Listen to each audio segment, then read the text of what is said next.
think the way it really makes you feel when you're riding, and most riders would know this, is that when you're riding, you're really focusing, you're clearing your head of all other thoughts.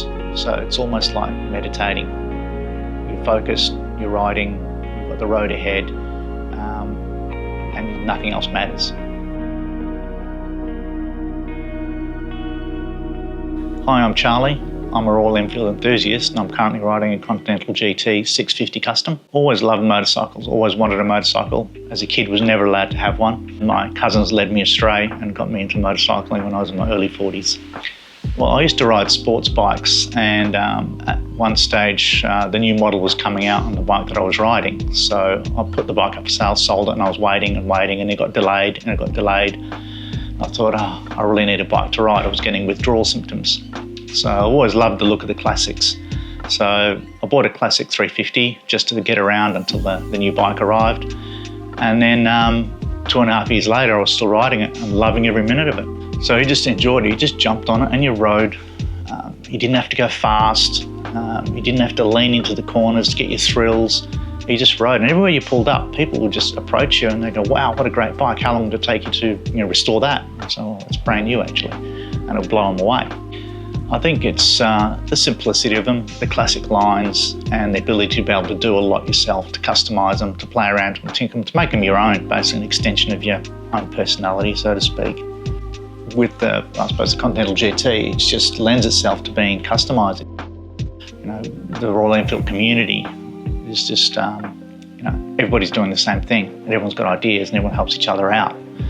You're not trying to go faster than the next person or be better than the next person. You just mates, you're hanging out in a garage and you're working on your bikes. It's, I suppose, the overall look of it, I wanted it to look like that vintage racer.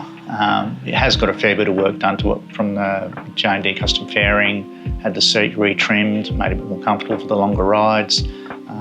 The full exhaust system to make it breathe easy, to put the cam in to give it a bit more grunt and a bit angrier on the road. And just little things like the chain adjusters, the levers, the bar and mirrors, which also fold in for lane splitting, the clip-ons, so you've got a more of an aggressive riding stance, a bit more sporty. To sit down and list all the things I've done to it would be pretty extensive, but some of them are so little you wouldn't even know just by glancing at the bike, and that's how I like it. But when I come back from a ride, typically my wife's always saying, "You're always in a good mood when you come back from a ride." And sometimes if I'm in a bad mood or grumpy, she'll say, "Just go for a ride." And so she knows what it's all about. She knows it works, and anyone who rides knows. For people who've never ridden a motorbike or never had the opportunity to go on the bike, even on the back of a bike, I would say get out and try it. It's just riding with the wind in your face, and you don't have this steel cage around you, and you're riding through the country and you've got the open road and the trees, and you can smell everything on the side of the road, whether there's smoke or flowers or whatever it is. You get your full sensory experience. Your eyes, you're listening to the engine, you're seeing everything in front of you, you're smelling everything around you, you're touching the grips and you're controlling the machine that you're on, and it's like you become one with the machine and you're just having this full experience. I think you've got to try it at least once, and if you don't like it, I'd be surprised.